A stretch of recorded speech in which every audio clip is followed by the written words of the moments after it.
la jornada d'avui, organitzada per l'ACO, arran de l'estudi sobre punts de recàrrega de vehicle elèctric d'accés públic, hem pogut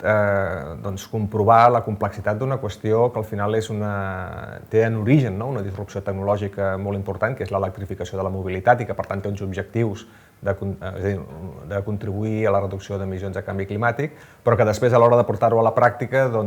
té les seves singularitats i les seves dificultats. És primer el vehicle elèctric, és primer la infraestructura de recàrrega i els que han anat participant al llarg de la jornada ens han posat de manera molt clara sobre la taula qüestions com, per exemple, que no es pot parlar d'un sol usuari de vehicle elèctric perquè canvia molt no només un entorn urbà o un entorn rural, sinó també dintre un entorn urbà aquell que té un punt de càrrega vinculada a casa o a la feina, d'aquell que fa un ús del vehicle elèctric més per desplaçaments de mitjana o llarga distància, i fins i tot ha sortit qüestions d'electrificació de vehicles, de camions i de càrrega.